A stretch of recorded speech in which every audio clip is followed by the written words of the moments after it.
Welcome to The Big Break Show, a podcast where we discuss short-term rentals, entrepreneurship, life, mindset, and everything in between. Here are your hosts, Rafa, Loza, and Jesse Vasquez.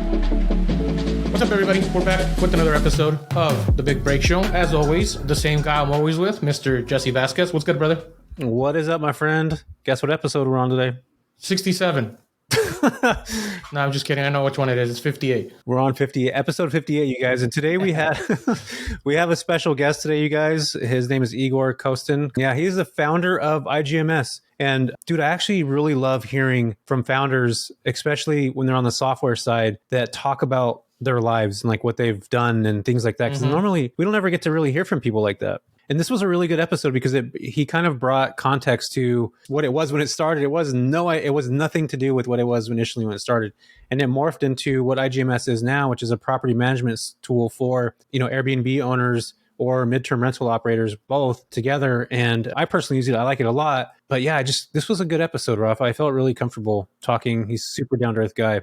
Yeah, he's super cool. At first, I was kind of like, what are we going to talk about? iGMS, like we only talk about a product so long, but it ended up becoming a conversation about his background, where he came from, how he funded the company, him and his co-founder met, which was kind of funny. And then that was a good one. Yeah, it was. And how you guys will listen to it shortly. And then how they mutated into the company they are now. And I love the fact that he's like really adamant about, we only serve specific customers. We're not for everybody, but the customers who we do serve, we provide to all of their specific needs.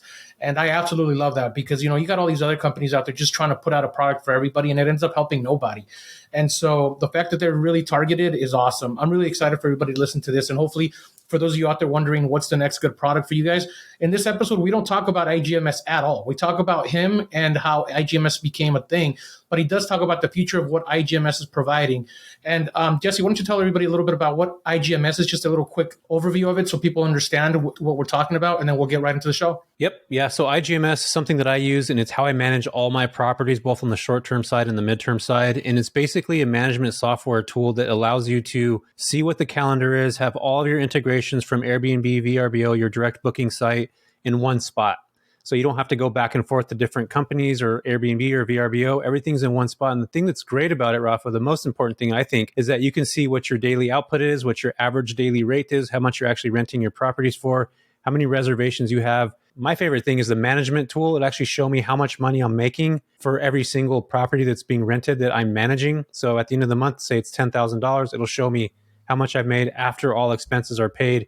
And one of the biggest things is that you can actually connect with every cleaner, can coordinate. They have their own access to the app. It'll send them notifications via text anytime they can, whenever there's a new cleaning or a new booking, so they know exactly where it's at. So for me, it's just hands down one of the best property management softwares I've worked with. So if anybody's interested in that, we'll leave a link down in the bio for you guys to jump in and listen to that or to get involved with iGMS. And yeah, man, I'm just excited for this episode to air. It's really good. Yeah. Very cool. I've never used them, but I know you swear by them and we talk about it all the time. So cool. Yeah, guys, without further ado, hopefully you guys enjoy it. Let us know in the comments what you guys think. And again, if there's anybody specific or anything you guys want us to talk about, let us know, right? We're here for you guys. I like to just have good conversations, but we want to make sure that we provide value and we're not just another random podcast out there throwing nonsense into the world. So if there's anything specific you guys want, something you guys don't like, or, anything else, maybe you guys don't like Jesse's shirt, we'll tell him to change it the next time. You know what I mean? So I'm not changing my shirt. All right, guys, without further ado, hopefully you enjoy the show. And one last thing, make sure you guys sign up to the Midterm Rental Summit. It's coming up. Oh, yeah. Midterm Rental Summit. Get out there, folks. April 30th to May 1st in San Diego. Rafa's going to be up there talking all things arbitrage. I'm going to be talking about the business-to-business stuff. We have a bunch of other speakers that are out there, and there's only limited seats, so please grab a ticket. We'll see you out in San Diego, 75 and sunny all day. Cool. Peace.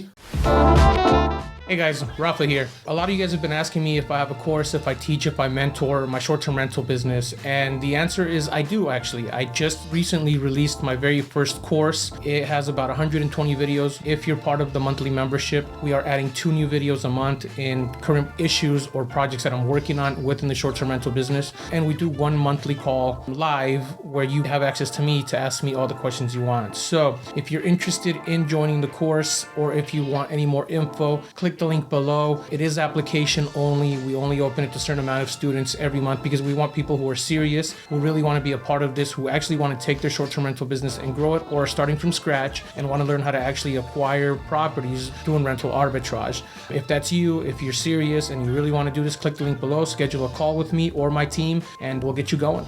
Now back to the show. Well, welcome, Igor. Thank you so much. We have the co-founder of iGMS, which is a software system that I've been using now, Igor, for probably maybe about 2 or 3 years, maybe even actually longer than that. And I'm excited to have you on because there's so many new property management systems that are coming around these days. And for me, I've been always a big fan of what you guys are doing, not only on the, again, on the property management side, but also being able to be transparent for the owners so they could see, what their guest bookings look like and all those other tools that are really helpful, managing cleaners, things like that. So for those of you that aren't familiar with iGMS software, go check it out. But today we're going to be talking specifically about Igor, the man behind the project himself. So Igor, tell us a little bit about yourself, man. Where did you grow up? Where were you raised? Let's start from the very beginning of your early life. Let's dive into that. The history. You want to know the history? I do. Yeah.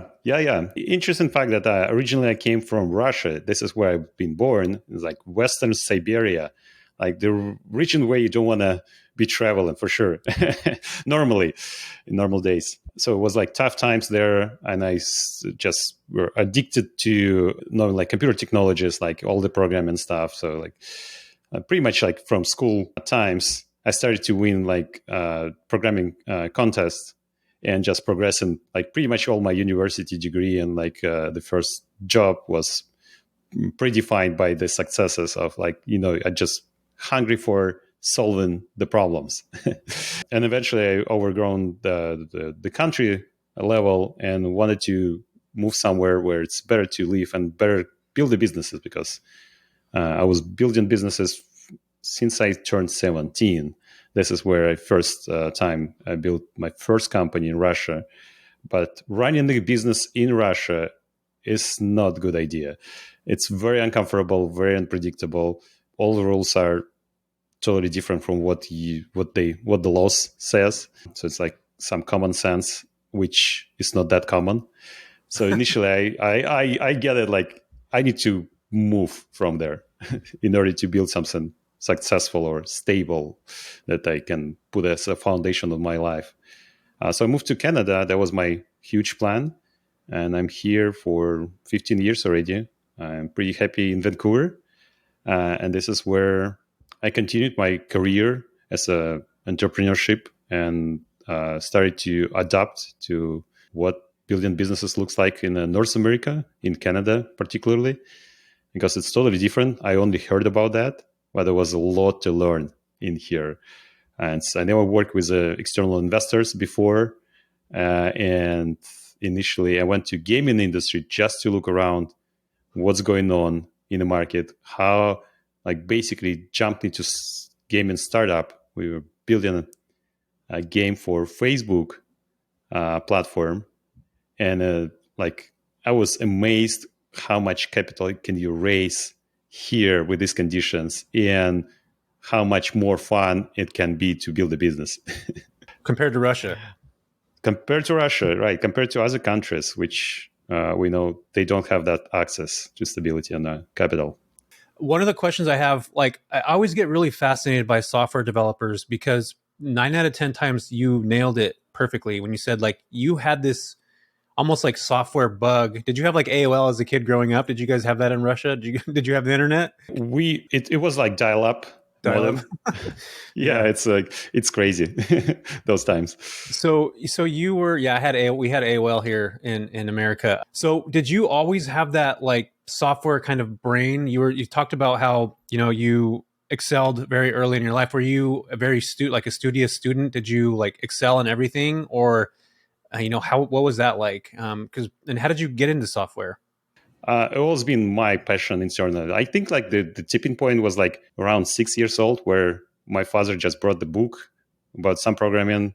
We didn't even have any computer at that time, but when computer appeared, I was already like prepared. Like I wanted to build something using that book. So it was a lot of low-level programming for some reason. Like what's accessible, you just jump into that, and that actually built my mind about like high efficiency software, like what you can just make like distributed systems. So I was passionate about high loaded systems before that became a hype. And, by moving here, there was a lot of opportunities. And that's where, learning a little bit from gaming industry, build a high loaded system for them, for another company. I just started to discover my own next project here. And pretty much from that point, I was just building my own businesses. Have you always been really into the tech side of things for coding and stuff like that? Because it seems that you started, you said at 17, right? Out in Russia. I guess my question is it something that's just always been attracted to you, or was it just because you saw opportunity in that space? It was something that attracted me for sure. Well, obviously I was coming from this introvert style of thinking and communication, and slowly, as I was figuring out that in order to scale, I need to build a team. I learned communication skills, and it was like pretty, significant journey steps for me to grow. But basically, even in Russia, when I was a custom development, I was looking for very hard problems to solve. That was my interest. And I trained my team to actually be open to solve that complicated problems, because that was a level of IBM and Google initially, and I really like it. We didn't make much money there for international wise, like on international scale, but for Russia, lifestyle was like top notch. Like it's like what do you wanna expect there? it's the best. Got it. Awesome. And then when you went to Vancouver, was it an opportunity that made you move out there, or did you just see it as a better solution for your business? For me, there was a huge downshift, because obviously I needed to release what I built there. So basically let it go, the whole company. I put a different management over there. And the difference in cost of living is quite huge. And from top level, you come here and you start over again. It's pretty much all this, what immigration is all about here in Canada. It accelerated my growth, of course. There was new stuff to learn, new things to adapt. So I was passionate about that. And I just wanted to see how I can apply my skills. And internally, I already wanted to build my own business, but I was careful about that. I wanted to observe what it looks like on some other companies, what they interact with, how much money actually, what's the risks behind that, and then start my own again. Got it. Yeah, I bet you that was that a huge culture shift to go from Russia to? Was there a huge culture shift? Did you have to relearn anything, or what was that like? It was actually really huge. I would say pretty much. I thought I can speak English well, yeah. Read, communicate, because I was pretty much in charge of communication with my customers that primarily were from the United States and Canada and Europe. I came over here and started to actually listen to English words, which I pronounce completely different. So it was rewrite your brain, rewire it. So it was learning curve that communication was a key for success here. I came here, it was a lot of knowledge and technology. I wanted to apply that, but the communication is always this, wall that you need to go through. Yeah, I got it. I've noticed that a lot of people that I've met that are extremely savvy when it comes to tech have always been introvert. They're introverted type people. It's almost like it's part of that type of subcategory of people, right? The introvertedness. Was it difficult for you to kind of get out of that introverted shell? Because I'm assuming that you had to go raise capital, you had to go do all these things, and you had to be an extrovert in a way, right? Was that difficult for you? It was a journey. It took me 4 years here to adopt. And I think the environment helped me a lot. The fact that I just put English-speaking people around me and started to express myself. And the fact that I jumped into gaming industry where everyone is drinking beer on Thursday night. And Friday is pretty much just fun day. Yeah. It opened me up for sure. And if I would imagine where trajectory was at, I would consider myself more on the extrovert side of things right now. During pandemic, for example, I started to practice DJing, just jump into that, performing in front of the people, 100 people. Yeah. So you would not say an introvert would do that. So I would say that's complete change and the journey begins, still continues on that side. So you went from being an introvert to complete culture change and just a personality shift as well, right? In terms of the way you started doing things. So that's kind of cool. I got to ask you, how did you get into creating iGMS now? Like, what's the story behind that? Because if you were, I mean, to go from trying to figure out a game in the gaming industry for Facebook to go into this, it's like completely two different things. Is there something that got you to that point?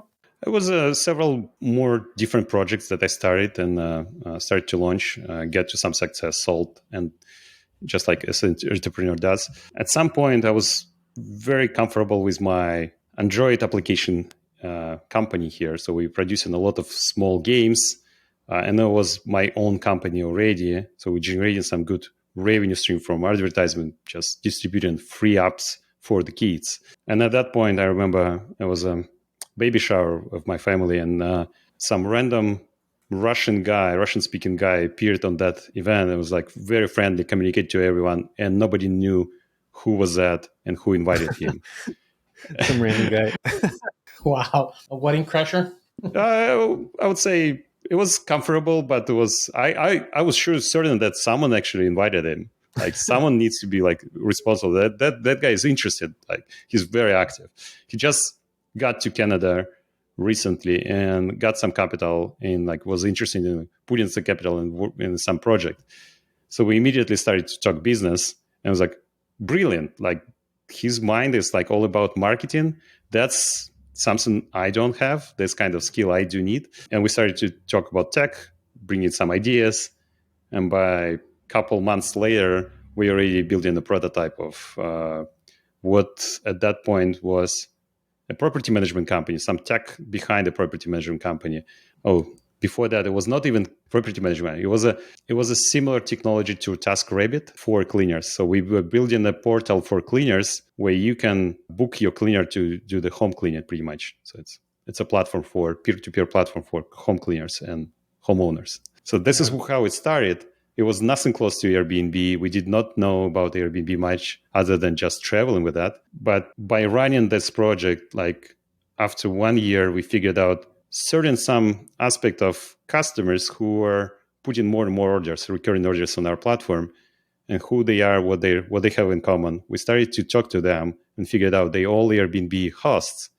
They do these recurring orders, and we generate more than half of revenue from them. So there is money behind that. We started to dig deeper and figure out, okay, what does that customer need? And I remember we just went to Skillshare, bought some fast course about being Airbnb host, what it looks like, what do you need to do. And I learned about that within a couple nights. And we built the landing page pretending that we have a product of property management company by that time.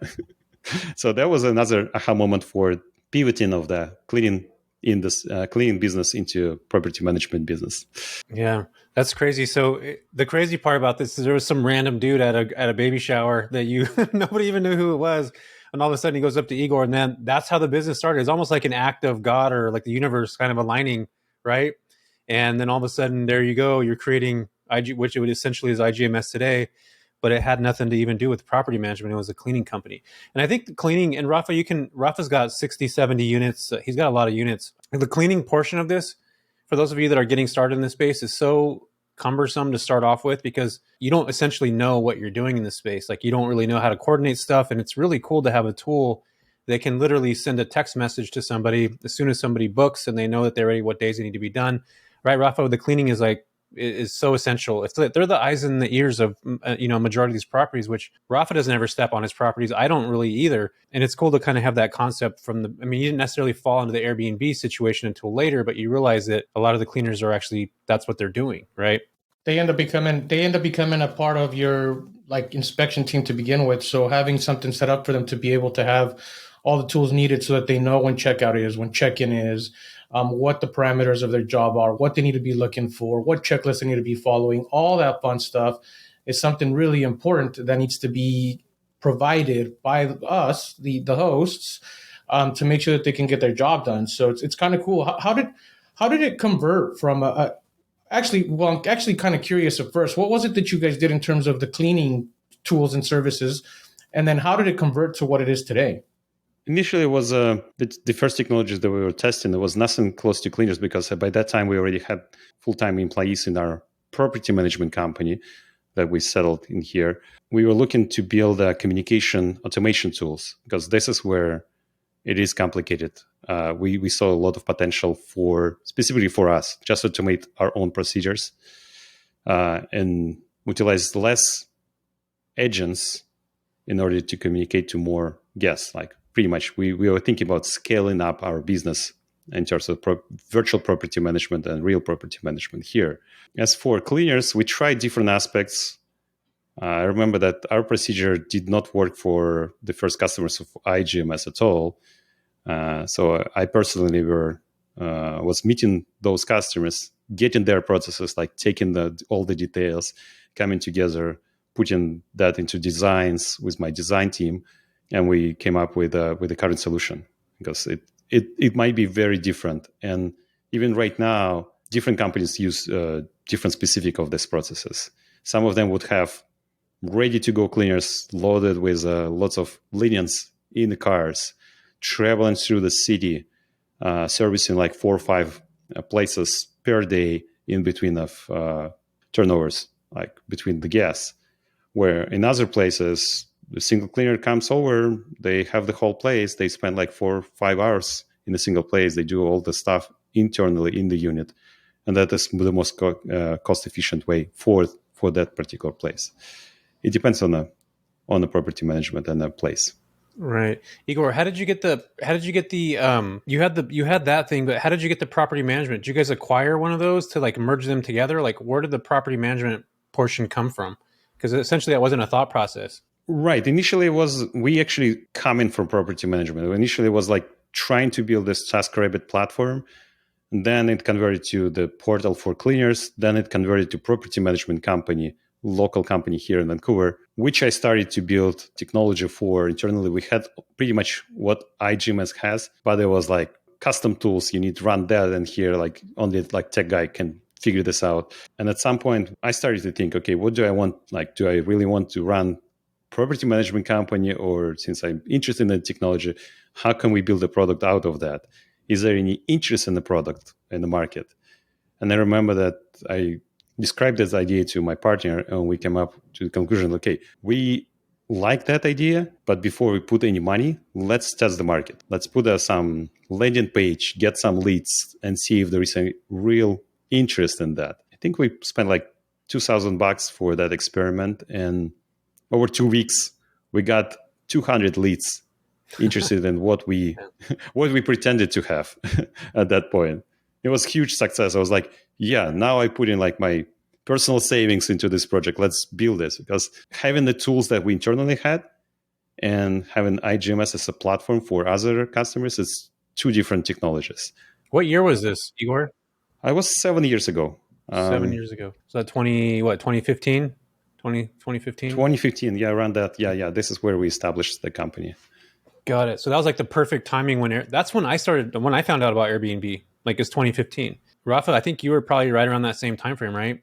No, I started in 2017, I think. 2017. Okay, cool. Yeah, I didn't even really hear about Airbnb until 2015. So you were at the early kind of adoption period, because 2007 to like 2013, like nobody really knew much about Airbnb. It was kind of like a San Francisco based company, right? And then all of a sudden it started becoming more of a thing. So you guys got in that early experiment. Is that when you just went all in? You just like, took money out of your house. You fundraise. You guys put money together, and then you created iGMS. Is that kind of where it started? That mental part where it's just like, okay, we have this idea. We just ran an ad. We have a landing page with the idea on paper. Now, how many people actually need to use this? And all of a sudden, at that time, that's when Airbnb was really starting to kind of catapult. So you were, on that initial swell. If we're thinking about waves right now, you were on that beginning portion of the swell of the success of Airbnb. That's exactly what happened, right? By that time, we already had like our property management company for 4 years already. So we understood like what needed in the business, how to operate with all the cleaners, and guest communication. Pretty much was me and my partner, and there was like one more agent behind us who's helping us to support all the stream of guest communication. And by just verifying that ideas through the market and getting those leads, the numbers actually show that there is like huge potential. So that was exactly it. Like I took the money from my house. Like I got a loan. We put the money in, took the money from other businesses, and we established this. Yeah. Were you scared? I was very excited. It was no time to be scared because like internally the validation already been done, and I'm very pessimistic about like putting the money into wrong places. So I need to verify. I need to figure out like cold hard thinking moments, like put the numbers together. Does it make any sense? And that was like totally, it does make sense for sure. Yeah. So you're basically saying you're very analytical and you're not a risk taker. Is that what you're saying right now, Igor? Can you tell that from someone who's changing the countries and like starting over again? Well, maybe. On like I would say I'm more balanced on this. You're balanced. Got you. Okay. Yeah. Because some people are very risk averse, and then other people are just like, I'm going to go in on this idea. I'm going to make this happen. I think that once you get this, like, there's something that happens to you in your body or in your mind and the people that you're around, when you feel like you're onto something, it's like there's no other vision. And I feel like people that have done this that I've watched be successful, Rafa, you too, with like with your real estate and all your other stuff, and people that are listening to this right now, once you get this like clear vision and you see that the customers are there, that there's potential there, like you are almost like tractor vision, laser beams, like I need to make this stuff happen. And what do I need to do to make that happen? And a lot of the people that I talk to, Igor, it's always like, we leverage the debt on our house. We refied our property, or we got a HELOC loan, or we just went all in on this business. That's literally how the majority of these businesses are started. There is no capital that was raising yet. It was you're the capital, or your partners are the capital at some point. So that's awesome that you guys were able, you saw the need, and then you obviously were able to double down on that with your own skin in the game, which is your own funds, and then going all in on it. So what happened after that? So like after you guys went all in, I mean, was that growth just like overnight? There was not overnight growth. We basically started to service this and building the technology. It took us a year and a half to get something that is more or less viable for the market. And that was another skill that I needed to learn. Basically, we need to go into do the marketing. We need to do, and the marketing doesn't sell itself. You need to do some sales. So this is where I just put like another hat on my head and like, start learning how to sell stuff.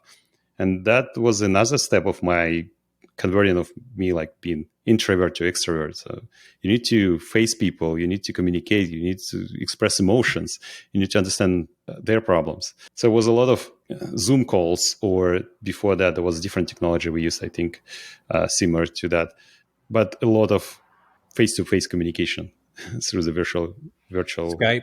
Skype was that. Calls. Yeah, I remember that. Skype was that time. Yeah. What happened to Skype anyway? Where's Skype now? Zoom took over, dude. Zoom took over.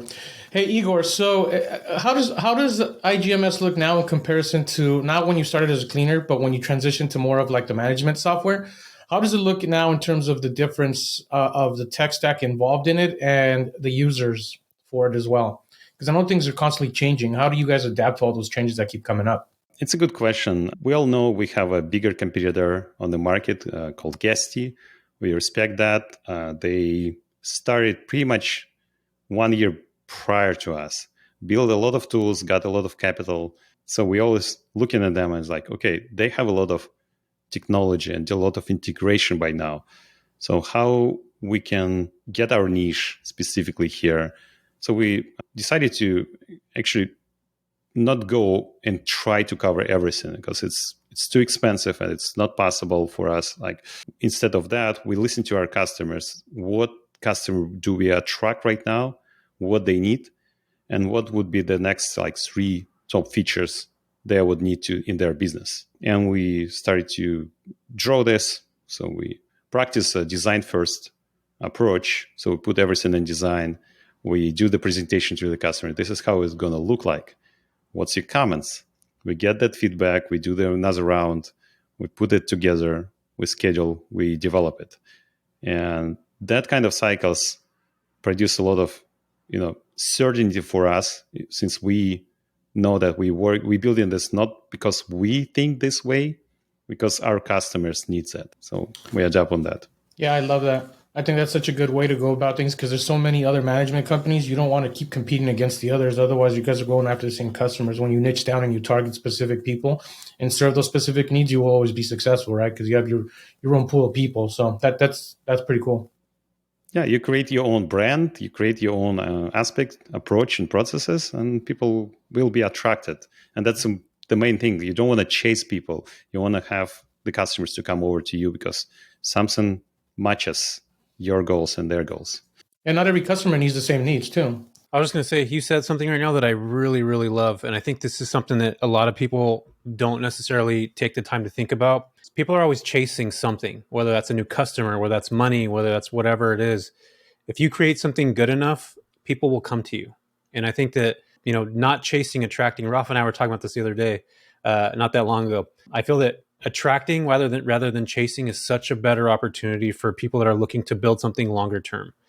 Because you can chase something and get it right now, but then you have to go back and chase it. It's this consistent nurturing, Igor, right? You got to consistently be chasing these things. But if you build something that's good enough and it's customer based and customer centric, those clients are going to tell other clients, which is it's going to double everything down. I think that anybody in our life, right? They want to be heard, right? They want to be heard, and the customers want to have that same kind of relevance. That's one of the things that I really loved about iGMS when I first started with them. The customer service, you guys, was freaking phenomenal. I don't know if you guys focused on that specifically, but I remember just the onboarding process was very, I felt like I was heard. You know what I mean? Like it's very, and this is probably something that you're going to get, excited about hearing that, the customer service part of that was really, really what kept me with the company. Is there's a lot of agencies that don't necessarily have that type of customer service. And I feel that when somebody takes care of their customers, they're taking care of their business in a lot of ways because the customers are the business, right? So, and one of the other things too that I want to kind of talk about is, and maybe this is a little bit off topic right now, but I want to bring it up at this moment. We know that AI is becoming such a huge thing right now. And I was thinking about this the other day. I'm like, man, if AI can be integrated with iGMS, and we talk about messaging right now, we talk about this AI learning our properties, learning the rhythmic kind of whatever that stuff that you guys know, the algorithms or whatever. Like AI could literally start answering everything about our question. Like we would never have to have anybody that answers any more questions ever again. So are you guys doing anything like that? I mean, maybe this is me talking outside the box right now, but what's your thoughts on AI and integration with this type of service? It's a really good topic. It's definitely coming. It's on our roadmap for the next few years. Currently, we approaching this from different aspect, not a guest communication aspect, but rather the machine learning technology behind that and filling the market. So we actually, during the last 2 years, we've been integrated to dynamic pricing platforms. Mm-hmm. And we're trying to, we're working from two sides so we can build a technology that would benefit every customer in every region. Because after all, the way we put the prices right now, or used to put prices, is our gut feelings, where machine learning is like 24/7, like laser focused on the market, where the market is closing, what the trends are, and it can predict and adapt quite quickly. So I believe that even right now, with the current phase of all these technologies around, by enabling dynamic pricing, you can start generate more revenue for yourself out of the same property and the same service that you provide. I think that's a great idea. Yeah, and I never thought about it like that. That is AI, and I love how you guys integrated with other, like Use Wheelhouse. There's an integration with Use Wheelhouse, which is what I've been using. So you guys integrated with all these different companies to make that process easier. Because that's I always thought about, like, you go to a one-stop shop. You have one platform, one property management software to do everything, and I think that's super helpful. So okay, cool. So I get where you're going now with the AI stuff. I see I think it would be so awesome, man, just be able to like have AI learn your properties and just know automatically how to answer stuff. You put it in this like Rolodex or whatever, you give it sample questions, FAQs if you say, and then everything would just be automated. And I think that's coming. Like, I think that's it's probably here right now, but it's just not been integrated somewhere, I'm assuming. Yeah, the future is here. It's not equally distributed yet. So you will see that through the products. It will pop up there and here. ChatGPT is like huge success right now in the hype. And, I personally use it pretty much every second day. And I love that technology. So I really recommend everyone to try that. So we're looking at that in like this technology is pretty much what we want to build, because previously we've been approached by machine learning technologies and AI technologies or companies that willing to sell their technology to us, but we were not satisfied about the level of complexity and like the tasks that they can solve. So for us, it was like, it's more or less like automated bot. And that's not what you want. You want to really have, we know that like behind a successful guestcom department, there is several huge key employees with their aspects of knowledge of specifically trained to recognize every property and answer all these questions for the guest. And you want that human response, not something automatically responded by the bot.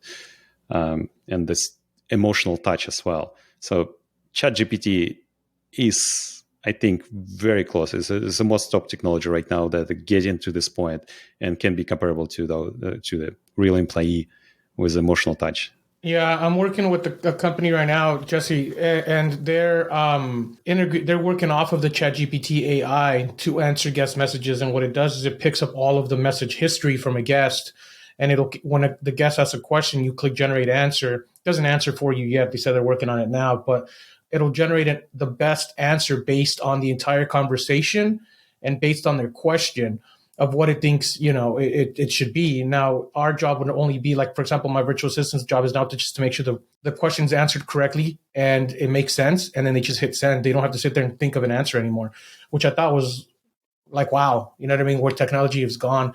And if we can integrate that system to, like, for example, going back to your pricing thing, I think that's genius, because something I've been messing with ChatGPT was even trying to figure out what the best like travel weekends are, how to do the best marketing emails, all that fun stuff. And if you can integrate it to a way where it'll figure out the travel data for you in terms of what you can use for pricing, right? How many times do we miss weekends that are super hot weekends in the area because we just don't know, right?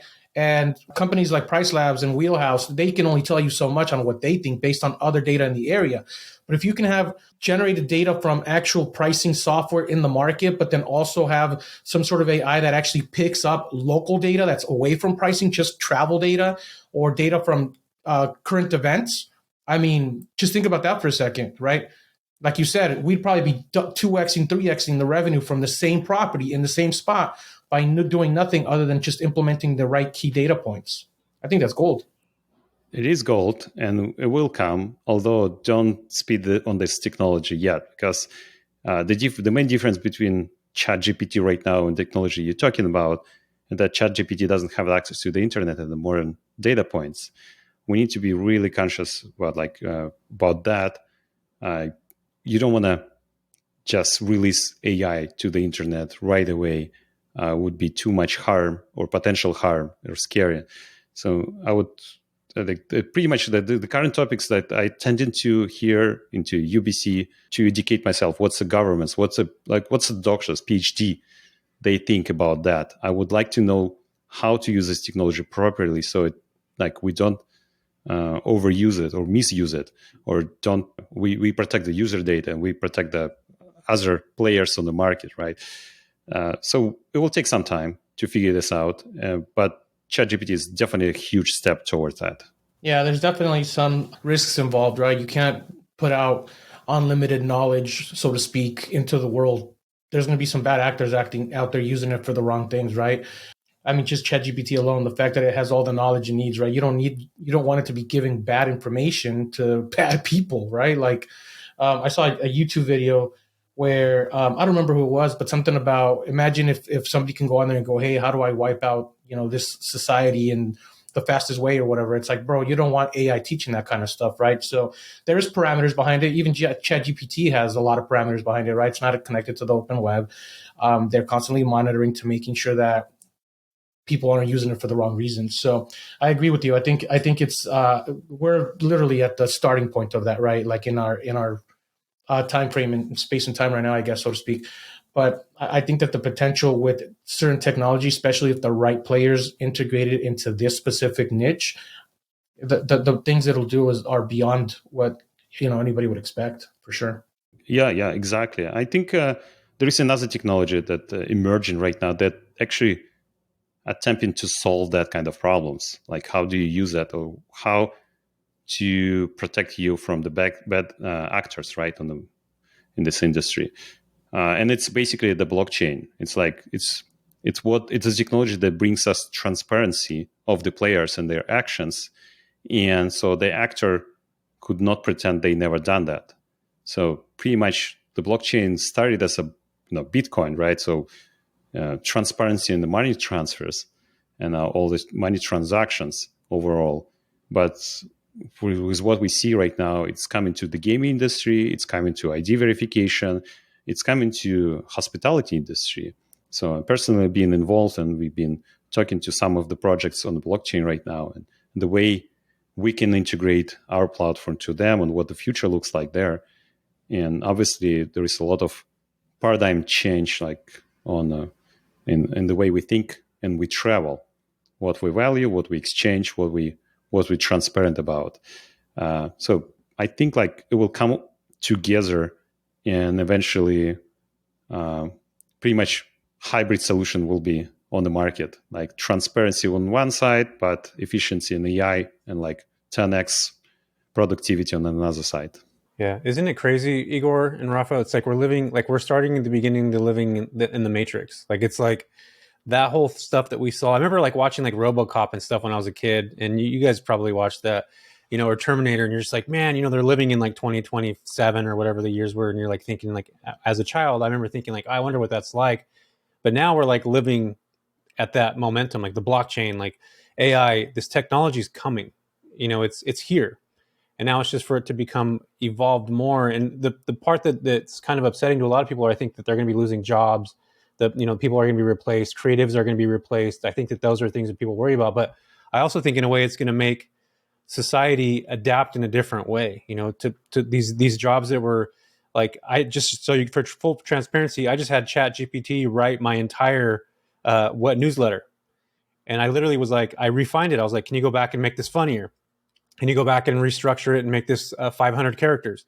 And it literally did. Like, I added my own stuff in there, obviously, but ChatGPT, it's amazing. And just to be able to have this kind of technology now and to think about it, it's just, what a time to be alive, right? What a time to be in this, especially for somebody like you, Igor, that's very, that you have that brain this is almost like, it's so science fiction. It's kind of cool. You've probably been thinking about stuff like this for years, and now you're just like, oh, okay, cool. It's like it's coming into fruition now. So, it's a great time to be alive, I think, at this point. I think it's a law of attraction in action, pretty much. Like, you can imagine what you want, and like all this modern technology appears and just bring what you want into like reality. And fast. Like, yeah, literally. And fast, quite fast, like accelerating. Because like we all have limited time ourselves, and we're thinking like, how do I invest my time properly so I get this and this done? Well, technology will help us. We can actually achieve way more than what we dream of. Like, it's a question like, what are you dreaming of? Yeah. Well, I think too, like the thing like with ChatGPT, like it'll spit out words faster than people can think sometimes. So it's like, man, it's really cool to watch. And I think that's kind of what that Neuralink thing is too, right? It's like thoughts that are able to be transitioned quicker than actually, which I think Musk is putting those things together. But there's just so much stuff happening right now. I don't know if I'd put something in my brain though, but it's going to come. Rafa's going to be the first one to test it out, right, Rafa? Hell no, I'm good. I think the main question at that time will be the consent, like pretty much like how you're going to separate yourself from anyone else. And if you want to get some information internally, you would need to give the consent, right? So that's like a lot of topics, and this is another huge discussion and overall idea that appeared throughout like last 10 years, I think. I was amazed by how much this actually progressed through just observing my kids and what they learn in school. And like consent-based culture is must-have in order to make your life transparent. And, publicity that we could not imagine like 10 years ago. Now we all on the internet, social media, on YouTube, we exposing our lives, our ideas freely. We're not that scary anymore. So the next phase is like, how do you get everyone into your mind and not be scared. So that's another technology. Well, I don't know if I want anybody in my mind, just so you guys know, right? Because that might be a little weird. Not right now. Not right now. Oh yeah, that's funny, man. Funny. No, that's cool though. Yeah, no, I'm just so I'm a sci-fi nerd, so just for me to like think about these things, like it's just I get goosebumps thinking about it. I know a lot of people get worried and scared about it. Like my mom is like super old school, Igor. She's like, I don't want anything to do with this. Pretty soon we're gonna have chips in our arms and whatever. And yeah, I'm just like, okay, but maybe that might be later on. But it's just the idea of it is so like almost off the wall and ludicrous, but it's like real. You know, it's crazy.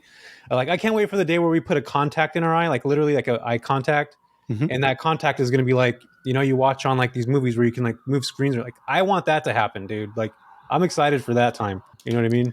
You can take the contact out, right? Jesse's getting ahead of himself right now. He's talking about contacts and TV in your eyeballs. Awesome. Talking about VR, like the contact, like in VR, I was amazed. Like when I brought my kid to my friend, and there was like VR goggles, and like he put this on, and the first game he started to play, and we were really amazed and intrigued in, was pretty much like the office work. He basically his dreams to be working like real adult came true. He was just like copying some papers, putting some information in the computer, and that's pretty much like possible right now. You can play any game or any simulation you want. So like, why not? Like, why would you be scared to be replaced by AI? You just need to think what you really want, because like other stuff is going to be taken care of. Yeah, exactly. I was watching something that Tesla has these like robots that are walking in, like filling plants up with water, like all the mundane jobs that people don't do. Like these robots are like walking around and like filling up, you know, they're giving water to the plants, like stuff that people normally don't forget about or whatnot. But I forget this for sure in my home. Like, if it's not my partner, I would be run out of plants for sure. No, me, man. I wake up to my plants. So you guys can see behind me right now. Like my plants are my my little friends. Nice. They keep my house oxygenated, Igor and Rafa.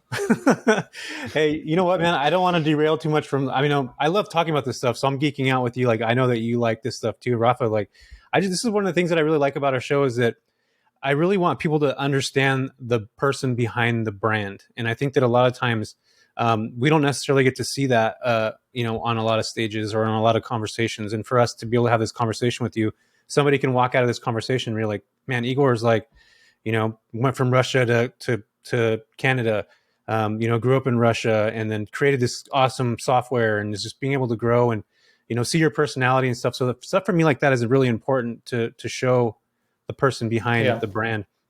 So speaking of that right now, let's get back to iGMS and what are things, and this is probably a question you get asked all the time, and I'm going to ask it because for the sake of our audience right now at this moment, what differentiates iGMS from all the other competitors like Guesty and everybody else that's in this space? Like, what do you feel is the attribute that iGMS has that really solidifies yourself as, one of the top people or management systems in the space? I would say two things, main things. First of all, it's a customer support, just like what you explained. We're proud to have live customer support delivered to every customer because when you grow bigger like Guesty, you're trying to put this wall and like isolate yourself. And we constantly hearing this like from the customers who switching from them to us or other competitors to us, like, you guys rock in customer support. Like, this is where I can, literally the communication is a key because the property managers are included in the communication to the guests. They would need that kind of support from software provider, and we do that. The second key is basically the design. So we always consider when we build something, I have this idea, if there is some good technology already, you can rebuild it with a new interface and new UX. And if you did this right, if there is right need for that, some people will switch over. It's pretty much the war between, iOS, Apple, and Android. So they both have benefits. They have different approaches in UI, different style. So we got our own style, and people love that, and we continue evolving this UX in our design and our new developments and new products. And we're really proud to keep this up. I think customer service is a huge part of it too. I've used some management companies that it takes 2-3 days just to respond to the simplest thing of like a misconnection or something's misfiring that could be fixed. Yeah, double booking, something like that. So customer support's a big deal, specifically for me. So that's cool that you guys look for the customers' needs first above everything else. Yeah, not only that, but like the first point of contact, if you have customer support that's going to guide you through that, they're going to be with you through the entire process. And I think that's such a good mindset to have when you're building a business is like, how do we carry these property management companies or these people that are running multiple properties through their entire process? Like, I know that if I reach out to you guys, I get somebody that reaches back to me. And now I actually have somebody on the inside that I just email and they'll get back to me right away. But we have a big team. Rafa's got a pretty big team too. So these people can always reach out and get somebody back. And I'll attest to this myself as an iGMS user, that their customer service is by far, hands down, like probably the best customer service I've used in this type of business for a long time. So that's one thing I love. The second thing that I really like about it is the user interface is super simple.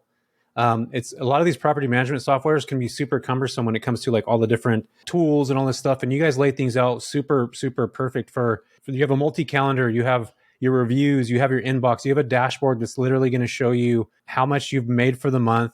They're going to show you what you made on direct bookings, your Airbnb, your Vrbo, how many active properties you have, confirmed reservations, your average daily rate, which is super important. And it'll actually show you what you've done the year before up on your dashboard. If you're a property management company, it'll show you what your management fees are, which is something that I really love. And I use the tool too, Igor, to just send my payouts to the owners every month. At the end of the month, you guys put everything together already, kind of prepackaged. We just copy it, put it into another thing, and then just drop it. We send it out to the owner. So what would you say on that end? Like for somebody coming new that's searching around for like guesty or looking at other stuff, what's your favorite part of the tool that makes people that are coming in the space their lives easier? Like, can you kind of attest to a couple things there, or maybe a couple things you feel are really important?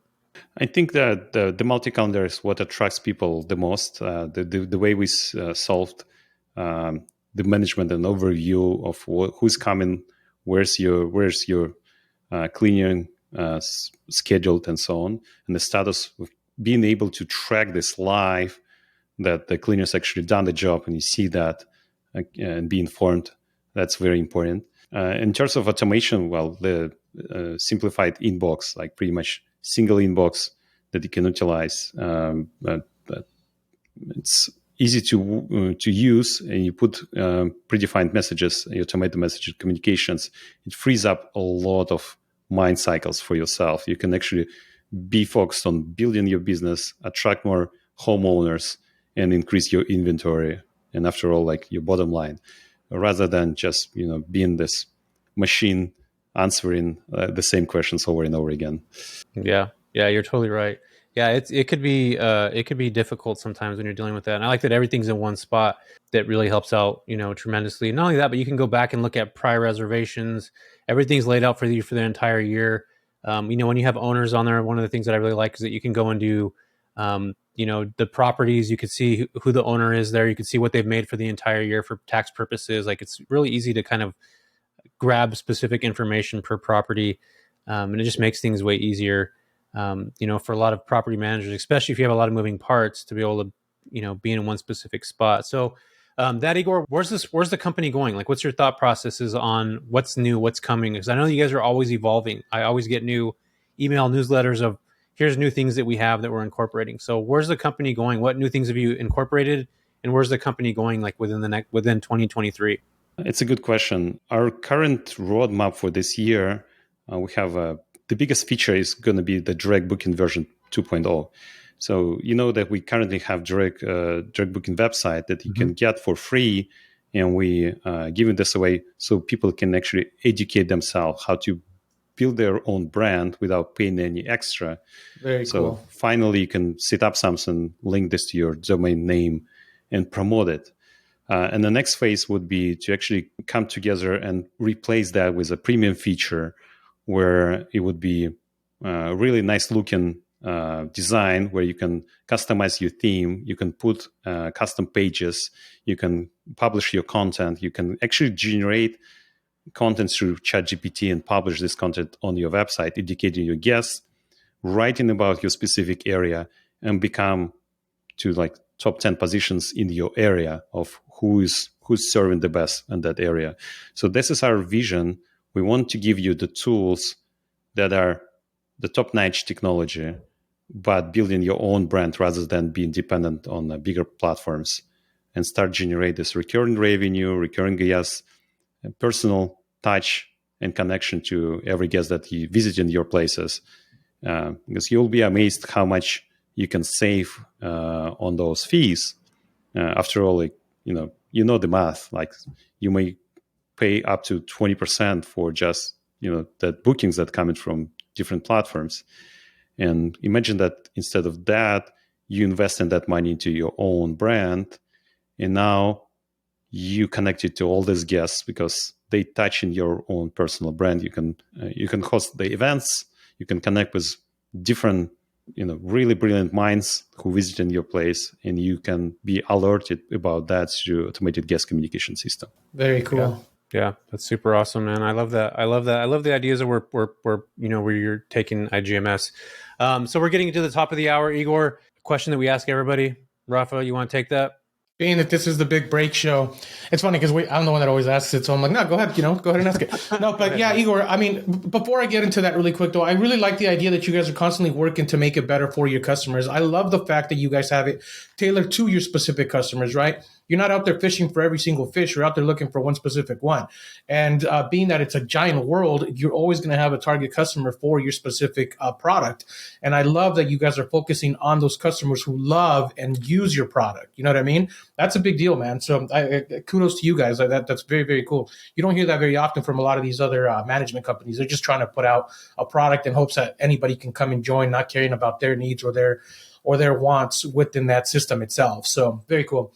But anyway, so yeah, getting to the top of the hour here, being that this is the big break show, we ask this to every single guest, and we want to know, like, what was your big break that got you from where you decided to move from Russia to Vancouver, or that made you be just want to get into coding or into the tech side of things, or get into software development? Like, what was your big break? Do you have one defining moment that you can go back and go, if it was because of this, I would say that because of this, I'm here now, so to speak.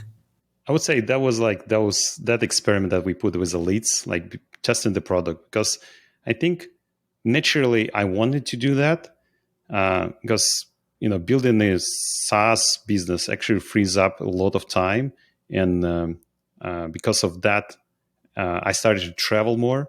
I built my company with a distributed team prior to pandemic hit, and we became like all this Zoom dependent communication.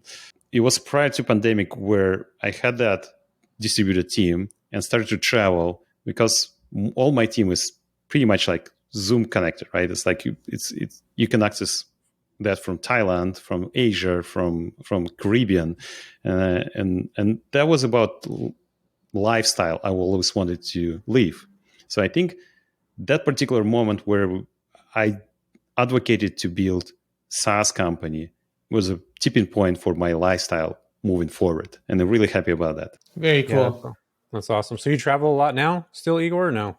I do go to Mexico soon and Costa Rica after that, so in 1 month, and I do have another trip scheduled for Hawaii.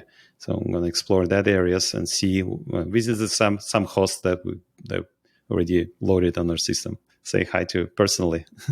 That's awesome. Yeah, Rafa's a big traveler too. He kind of has that nomadic lifestyle as well. Aren't you going to Costa Rica? You're going to somewhere too, right, Rafa? Right?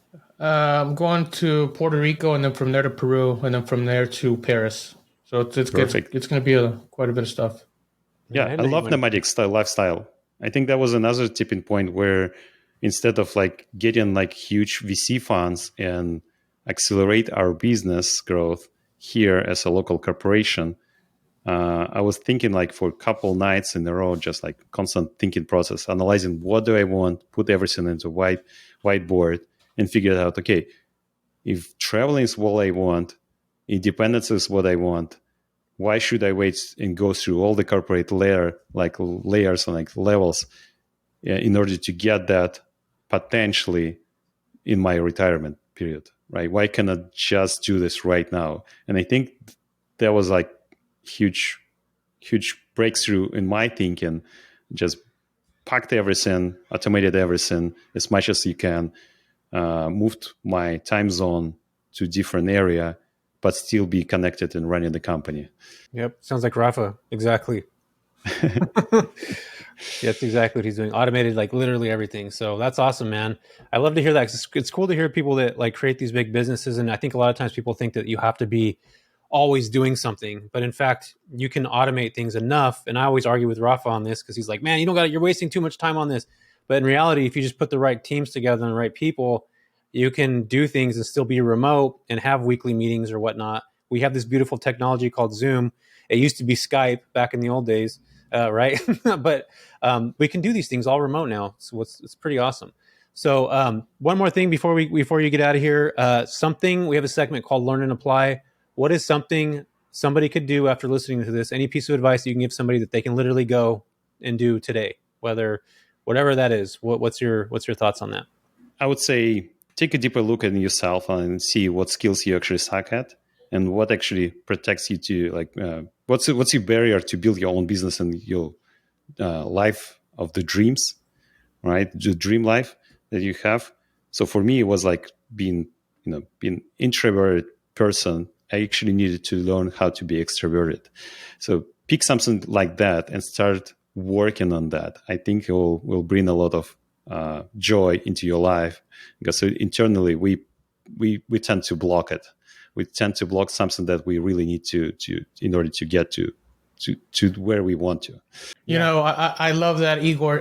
Jesse, I don't think anybody's ever told us that before, to focus on what you suck at and try to overcome it. Everybody's always like, oh, focus on what you're looking forward to doing and start doing baby steps towards that, right? It's not fix what you suck or fix what you need to fix so that you can overcome that and then find something bigger to fix and then overcome something bigger to fix. That's a really good one, man. I appreciate you sharing that here. Yeah, that's awesome. Igor, where can people find you at? Are you accessible to people at all, or you want to promote your website, or like how do people connect with you or connect with the company? People can connect me through my team if there is some interest, and we will be connected internally. So through support chat, just reach out. I have a lot of people informed, so all my team is informed. There is good ideas. Let's put this together. Let's invest some time. And of course, LinkedIn. So my personal profile, I can send you a link to that. So anyone can reach out to me there. And obviously, social media. Yeah, social media. Okay, cool. Awesome. Well, there it is, folks. Igor grew up in Russia, came to Canada. He met some random dude at a party. And then I love that story, dude. That's like the best story ever. Some random guy that nobody knows who the heck invited shows up, and here you are years later where you have freaking iGMS, and then you're living the life that you want to live. I love the information that you're giving. I personally am a big fan of iGMS. I'm a big fan of what you're doing. I love the vision that you have. I love the vision the company has. I love how it's curated specifically towards the customer. I think it's great. And you said one thing, and I want everybody to kind of remember this as we sign off on this episode. Don't chase, attract. Remember that when you're starting your business. I think that's really something that's going to be very beneficial. Igor said that here today. So Igor, thank you so much for being here, man. I appreciate it. It's been a fun, wonderful episode getting to know you behind the man of the company. So thanks, man. Thank you for having me. Yeah, thanks for coming on, brother. Appreciate you.